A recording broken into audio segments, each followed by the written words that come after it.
Hello mes amis, c'est José de Louavite et aujourd'hui je vais vous parler de comment nous connecter à notre intérieur authentique. Ça veut dire qu'il y a plusieurs façons de se connecter à notre intérieur. Ça veut dire vous devriez par exemple d'abord vous observer objectivement. Une fois que vous avez pris par exemple conscience de vous-même, vous serez en mesure par exemple de reconnaître les schémas de pensée qui ne vous servent plus. Par exemple, ensuite vous devrez vous débarrasser de ces croyances, de ces modèles de comportement et de ces schémas pensés qui ne servent plus. Ça veut dire vous devrez vous entraîner à être présent. Et ici, je vais vous proposer quelques manières de faire, de reconnecter à votre intérieur authentique. Ça veut dire, comme je disais, s'observer objectivement. Apprendre à être plus authentique, c'est de se connaître soi-même. Apprendre à se connaître soi-même exige d'être responsable et conscient de ses pensées. Observez-vous lorsque vous interagissez par exemple avec les autres. Notez vos sentiments et votre discours personnel.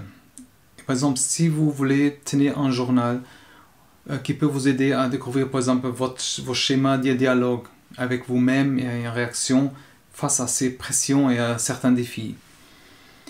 Si vous êtes par exemple honnête avec vous-même, vous serez en mesure de reconnaître ces moments où vous vous sentez plus en accord avec vous-même. Et ces moments aussi peuvent être très précieux pour vous aider à devenir plus authentique. C'est également utile par exemple d'identifier ses croyances profondes. Ça veut dire ça va prendre un peu de temps, mais c'est essentiel pour développer sa conscience de soi et de s'aligner sur sa personnalité authentique. Alors, identifier ces croyances, parfois qui sont profondément ancrées, va nous aider à prendre ces décisions qui sont par rapport à nos valeurs. Pour vous aider par exemple à découvrir votre intérieur, envisagez par exemple de poser quelques questions directes et dresser une liste de ces valeurs qui sont importantes pour vous. Par exemple, vous aurez alors la possibilité de prendre ces décisions basées sur ces valeurs.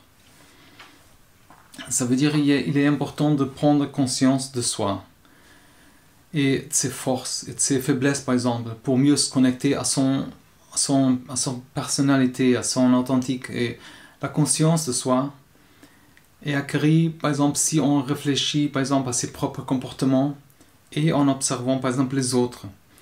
La connaissance, par exemple, est également utile, par exemple, pour comprendre les relations et reconnaître ses points forts.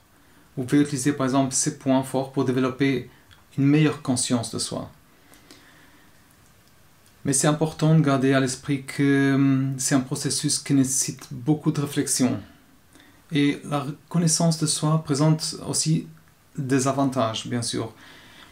Si vous vous connectez à vous, vous pouvez devenir plus heureux, plus productif et aligner votre vie actuelle sur vos vraies passions, vos vraies valeurs. Vous pouvez également devenir, par exemple, un leader plus efficace en renforçant votre intelligence émotionnelle.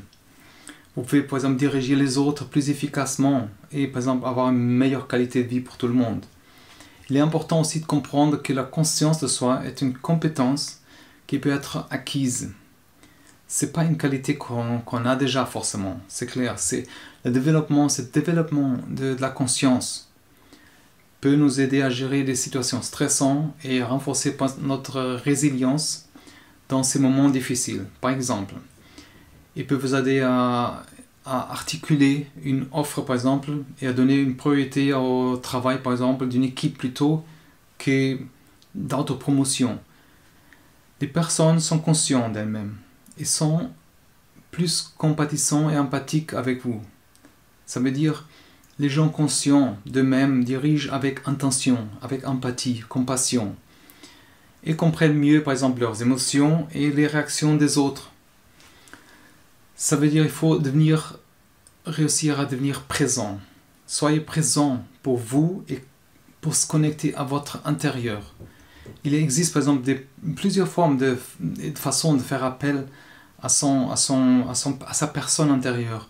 Une façon est de voir cette énergie et d'écrire ses pensées et ses sentiments. c'est vraiment un excellent moyen, par exemple, d'être conscient de ses émotions et de prendre les mesures qui vont qui reflètent la personnalité.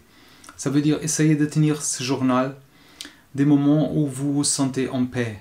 Vous remarquez par exemple que vous vous sentirez mieux par exemple et plus authentiquement connecté, quoi. Alors, ce journal par exemple peut également vous aider à prendre des meilleures décisions.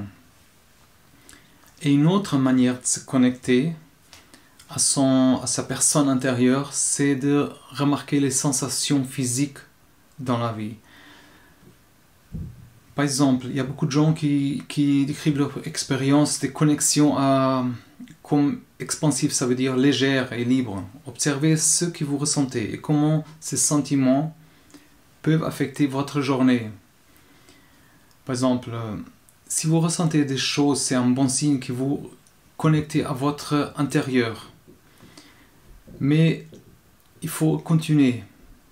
Peut-être, par exemple, vous perdez peut-être du temps en prétendant d'être quelqu'un que vous n'êtes pas parfois. Ça, c'est aussi un truc à surmonter, vraiment. Et ce qui peut vous aider, c'est une visualisation. Une image mentale, par exemple, de ce que vous désirez. Et le point de départ, c'est par exemple, de beaucoup de choses, c'est visualiser quelque chose. Ça veut dire, il est vraiment préférable de prendre quelques minutes avant quoi que ce soit par jour pour bien visualiser l'image de ce que vous voulez faire, quels sont vos objectifs, ou n'importe quoi. Plus vous faites ça, plus votre vision devient claire. Et le fait d'écrire, par exemple, vous aidera à développer une image mentale encore plus claire et à déclencher davantage, par exemple, de sentiments. Après, vous pouvez suivre, par exemple, les étapes, pas à pas, et pour faire, par exemple, une image de la réalité.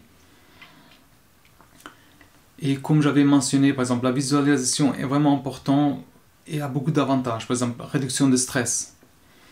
Et ça nous permet de faire cette gestion de stress et réduire l'impact, par exemple, beaucoup de situations comme ça. Même les professionnels, par exemple, qui utilisent, par exemple, ces formes de visualisation, par exemple, ils montrent que ça fonctionne bien pour beaucoup de types de personnes.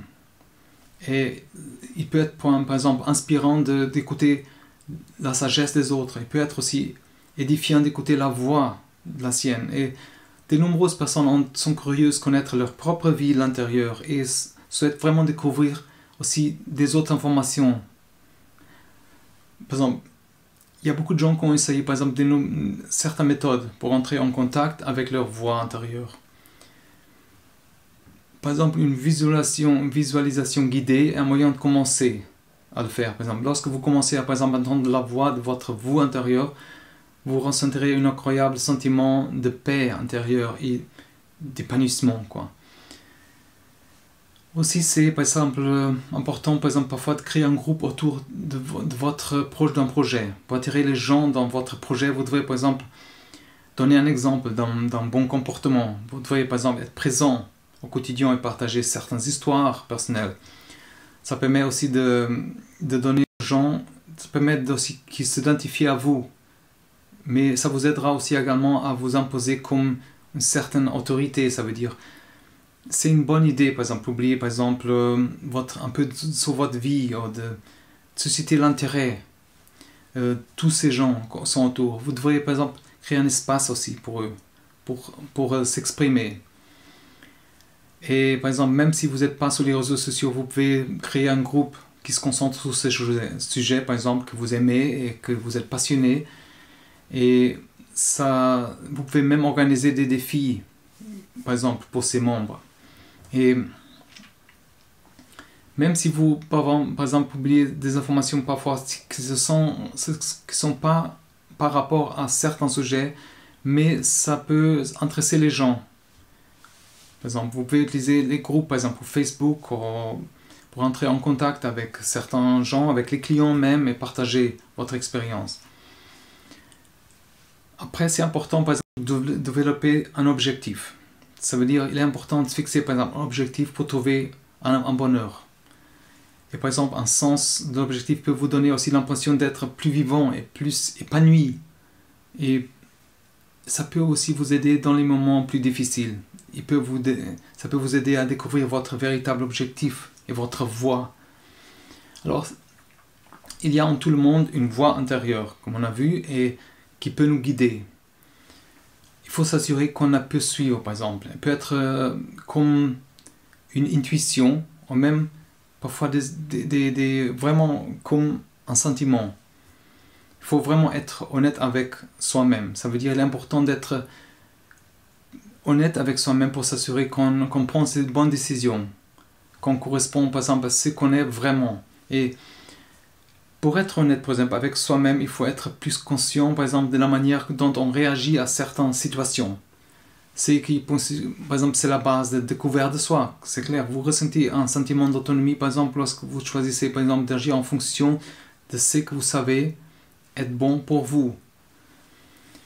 Lorsqu'on est fidèle à nous-mêmes, par exemple, on est libre, par exemple, de prendre des décisions fondées, par exemple, sur nos valeurs et nos croyances, et non sur les opinions des autres, par exemple. Je sais que c'est pas facile d'être sincère avec soi-même parfois, mais c'est essentiel si on veut vivre vraiment une vie plus épanouie. Et c'est vraiment une manière de se sentir bien. Alors pour commencer votre journée, par exemple, de bon pied, par exemple, considérez de choisir un potentiel. Il ne faut pas viser la perfection, mais ne soyez pas trop autocritique. Prenez par exemple le temps de reconnaître vos forces et faiblesses et travaillez à les améliorer. Ça veut dire si on donne force à notre véritable personnalité, on gagnera vraiment en confiance et bonheur. Et pour vous aider un peu plus, dans la description, j'ai beaucoup de links et ressources. Je vous invite à explorer tout ça et redites-moi dans les commentaires. Faites-moi savoir qu'est-ce qui vous a aidé aussi. Et comme je disais avant, ces vidéos sont pour aider, basées sur une recherche personnelle et sont là vraiment pour faire la différence. Alors laissez-moi savoir qu'est-ce qui vous a aidé. Qu'est-ce que vous sentez dans ce moment? Qu'est-ce qu'on peut vous aider? Merci beaucoup et courage, à la prochaine.